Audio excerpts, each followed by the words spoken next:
আসসালামু আলাইকুম ওয়ারাহমাতুল্লাহ।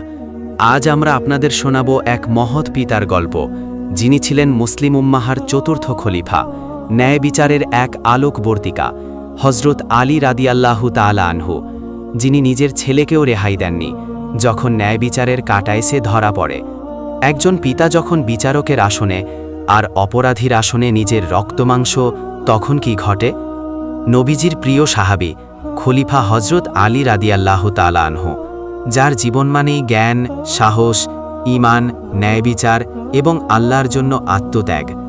তিনি যখন খেলাফতের দায়িত্ব পান, তখন তার রাজ্য জুড়ে ন্যায় বিচার প্রতিষ্ঠিত হয়। তার আদালতে ধনী গরিব, আপন পর কেউ পক্ষপাত পেত না। হজরত আলীর চোখে একমাত্র সত্য আর ন্যায়েরই মর্যাদা ছিল। একদিন তার এই অবিচল ন্যায়ের মুখোমুখি হল এমন একজন যে তার নিজেরই সন্তান। সন্ধ্যার সময় কুফা নগরীর দরবারে এক বৃদ্ধের আগমন। এক বৃদ্ধ, পাগড়িতে ধুলো জমা, হাতে একটি ভাঙা লাঠি, হৃদয়ে অসহ্য কষ্ট। তিনি কুফার শাসকের দরবারে এসে উপস্থিত হন। দরবার তখনও বসেনি, কিন্তু প্রহরীরা বৃদ্ধকে দেখে থমকে যায়। কি হয়েছে চাচা?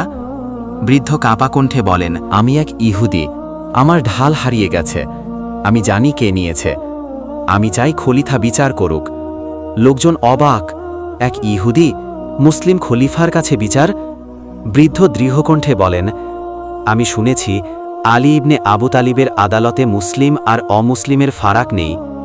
আমি চাই আমার ঢাল ফেরত পেতে। পরদিন আদালত বসে। বিচারকের আসনে হজরত আলী রাদিয়াল্লাহু। দরবারে লোক সমাগম হয়েছে। সাধারণ বিচার নয় আজ, কারণ আজ খোদ খলিফার ছেলের বিরুদ্ধে অভিযোগ। হজরত আলী দরবারে প্রবেশ করলেন। স্থিরতা, কণ্ঠে দৃঢ়তা, মাথায় পাগড়ি। সামনে দাঁড়িয়ে তারই ছেলে মোহাম্মদ ইবনে আলী, পাশে সেই বৃদ্ধ ইহুদি। হজরত আলী জিজ্ঞাসা করলেন, বলো, অভিযোগ কি?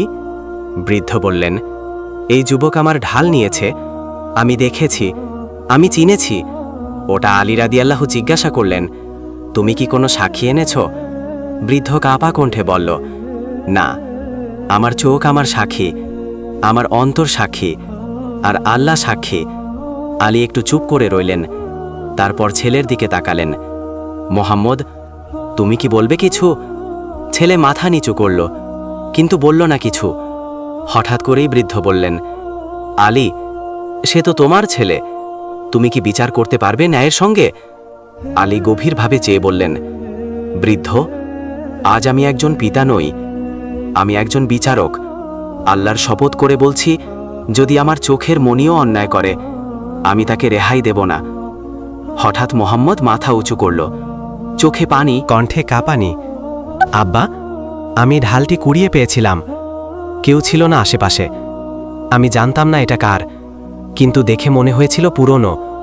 আমি এটিকে আমার ভাবি, কিন্তু এখন যখন এই বৃদ্ধ দাবি করছে, আমি তার কথা অস্বীকার করতে পারি না। আলী একটু থেমে বললেন, তুমি কি ভুল করেছ? হ্যাঁ, আমি ভুল করেছি। তুমি কি অনুপত্ত? আল্লাহর কসম, আমি অনুপত্ত।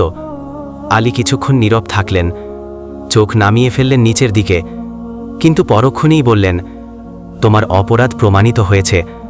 আমি বিচারক হিসেবে তোমাকে শাস্তি দিব। হজরত আলী বললেন, তোমাকে 10 দিন রোজা রাখতে হবে, সেই সাথে দরিদ্রদের খানা খাওয়াতে হবে, এবং প্রতিদিন মসজিদের দরজায় বসে মানুষের চাহিদা শুনে তাদের সাহায্য করতে হবে। দরবারে স্তব্ধতা, কারো মুখে শব্দ নেই। ছেলে মাথা নিচু করে রইল, বলল, আব্বা, আপনি কাঁদেন না? আলী একটু কাঁপা গলায় বললেন, আমি একজন পিতা হিসেবে তোমার জন্য কাঁদতে পারি, কিন্তু বিচারক হিসেবে আমার চোখে অশ্রু থাকার অধিকার নেই। আমি যদি কাঁদি, তবে ন্যায়ের মানস চেহারা ঝাপসা হয়ে যাবে। মোহাম্মদ অনুশোচনায় ডুবে যায়। আদালত থেকে বের হয়ে সে সরাসরি মসজিদে যায়, সিজদায় পড়ে যায় এবং কাঁদতে থাকে, হে আল্লাহ, আমি ভুল করেছি, তুমি আমাকে ক্ষমা করো।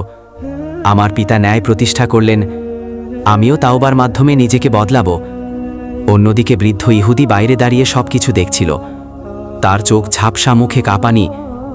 এমন বিচার আমি জীবনে দেখিনি। একজন পিতা নিজের ছেলেকে শাস্তি দিচ্ছে, তাও একজন অমুসলিমের অভিযোগে। এমন ন্যায় অন্য কোনো ধর্মে নেই।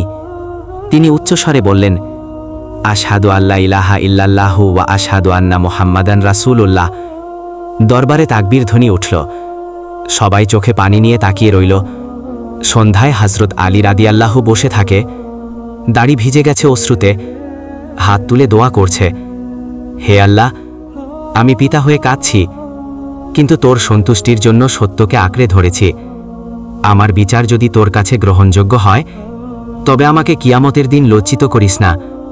পাশেই মসজিদে মোহাম্মদ নামাজে দাঁড়িয়ে, বৃদ্ধ ইহুদি নতুন মুসলমান হয়ে সিজদায়। আর আকাশের দরবার, যেখানে আজ সত্য এবং ন্যায় একসঙ্গে বিজয়ী হয়েছে।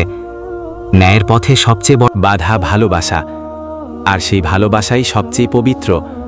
যে ভালোবাসা সত্যকে ঢাকে না, বরং সত্যের হাত ধরে গন্তব্যে পৌঁছে দেয়।